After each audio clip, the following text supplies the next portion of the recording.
Olá, bom dia, são 8 horas e 15 minutos, terça-feira, 29 de setembro. O Senado agora está começando. O plenário tem hoje sessão com votações marcadas para as 4 da tarde. 2 medidas provisórias estão entre os itens na pauta desta terça-feira. A primeira, a MP 679, permite o uso de imóveis da União e dá garantia de fornecimento de energia elétrica nos Jogos Olímpicos e Paralímpicos de 2016, além de facilitar a concessão de vistos para estrangeiros que compraram ingressos para o evento. A segunda medida, a MP 681, amplia de 30% para 35% o limite de crédito consignado em folha de pagamento para servidores públicos, pensionistas e aposentados. E também está na pauta do plenário o projeto que tira da Petrobras a obrigação de explorar o pré-sal. O assunto é polêmico e ainda não há consenso sobre a votação da matéria. Nessa segunda-feira, a proposta foi debatida na Comissão de Direitos Humanos. O autor do texto e trabalhadores contrários ao projeto debateram de igual para igual. A proposta, apresentada pelo senador José Serra, acaba com a participação obrigatória de 30% da Petrobras nos consórcios formados para a exploração do pré-sal. Também retira da empresa a condição de operadora única dessas reservas. O representante dos petroleiros questionou a diminuição da participação da estatal nos negócios. Hoje calcula-se que 90% das reservas de petróleo do mundo estejam em poder das empresas estatais, como, por exemplo, a empresa saudita, a PDVSA e por aí vai. E que o Brasil, pelas reservas do pré-sal, que nós estamos falando em algo de 300 bilhões de barris, também ocuparia um lugar relevante nesse ranking das empresas que mais detêm reservas no mundo. É patriótico a gente entregar as nossas reservas para as empresas multinacionais? Na lei da partilha, foi fixado que a Petrobras seria operadora única do pré-sal. Única. Ou seja, as outras, as associadas, não são operadores. E que poria pelo menos 30% do investimento. A Petrobras não tem esse dinheiro, não terá, não é uma conjuntura, não terá esse dinheiro por muitos anos. Então, o pré-sal fica paralisado. O projeto estabelece que a Petrobras mantém a sua preferência no pré-sal.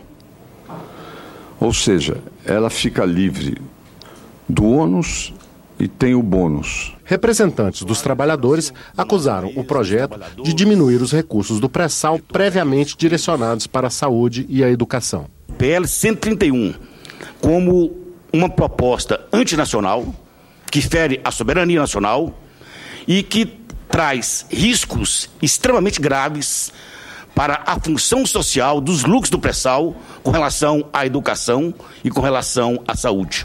É muito difícil ficar engolindo que vai tirar dinheiro da educação, que muda o sistema de partilha, acaba com o sistema de partilha, que acaba com o sistema de conteúdo nacional, que não tem nada a ver, o projeto nem toca, que a Petrobras não vai poder entrar no pré-sal, como não? Basta ela querer, dizer, aqui é um bom negócio, eu entro, e é ela. Vocês imaginam, a única coisa que eu estou tirando é, você não está obrigado, só isso. Nós decidimos em solicitar para o presidente Renan um debate sobre esse tema aqui no plenário. Porque o próprio senador Serra disse que muitas inverdades são ditas sobre o projeto dele. Então é bom que se esclareça, né? Enquanto que os outros dizem que o projeto dele, na visão deles, traria prejuízo para a Petrobras, para essa riqueza, né, que é o petróleo. Esse projeto está na pauta da Comissão de Constituição e Justiça. Confira agora a agenda das comissões do Senado para esta terça-feira. A Comissão de Ciência e Tecnologia tem na pauta projeto que regulamenta o requerimento e a emissão de certidões eletrônicas. Na Comissão de Meio Ambiente, um dos projetos isenta do IPI carros elétricos ou híbridos a etanol. A audiência pública na Comissão de Assuntos Econômicos para debater proposta do movimento Brasil Eficiente para a superação das dificuldades fiscais do país. A Comissão de Educação faz 2 reuniões. A primeira, deliberativa, tem na pauta, entre outros, o projeto que regulamenta as doações às universidades. A segunda, à tarde, é uma audiência que vai discutir critérios e metodologias de cálculo do desemprego no Brasil. E hoje à tarde, a Comissão Mista de Orçamento tem reunião prevista para as 2h. Deputados e senadores recebem em audiência pública o ministro do Planejamento, Nelson Barbosa. E às 2h30, a CPI que investiga o assassinato de jovens tem reunião para examinar requerimento que pede a realização de audiência pública sobre a violência em Cuiabá, no Mato Grosso. Nessa segunda-feira, a Comissão Parlamentar de Inquérito discutiu o Plano Nacional de Redução de Homicídios, anunciado em julho pelo governo federal. A iniciativa quer reduzir em 5% o número de assassinatos no país. De acordo com os últimos levantamentos do Mapa da Violência, os homicídios de jovens vêm aumentando. Em 2013, a média de assassinatos contra pessoas de 16 e 17 anos, por exemplo, foi de 54 por 100 mil adolescentes. Os nossos números são aterrorizantes. Acreditamos que o número de mortes ultrapassa 50 mil mortes no país, sendo que desse universo, quase que 80% representam jovens de 16 a 28 anos de idade. Nós somos os campeões mundiais e o 7º em todo o mundo a nível de taxa, representando quase 29 mortes por 100 mil habitantes. Os nossos jovens que têm morrido, eles têm endereço, né?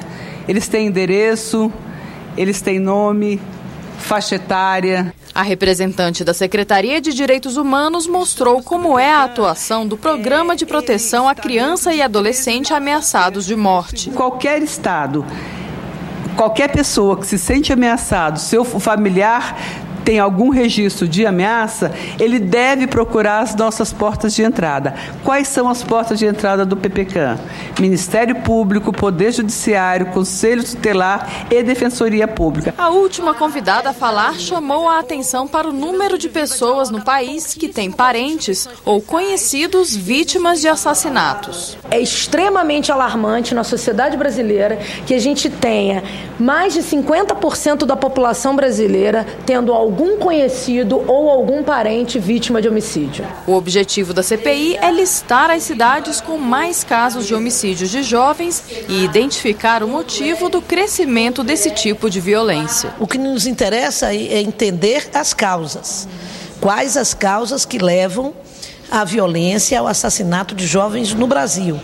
E na medida em que tenhamos conhecimento debatendo quais as causas, com dados concretos, retirados das pesquisas dentro das delegacias, dentro dos institutos médicos legais, portanto, dentro das instituições que são responsáveis pelo registro dessas mortes e investigação dessas mortes, nós possamos sugerir medidas ao governo federal, aos governos estaduais e aos governos municipais, medidas para a superação dessa grave crise de violência sobre a juventude no nosso país. Ficamos por aqui. No decorrer do dia você acompanha outras informações nos boletins do Senado Agora. Enquanto isso, fique com a nossa programação.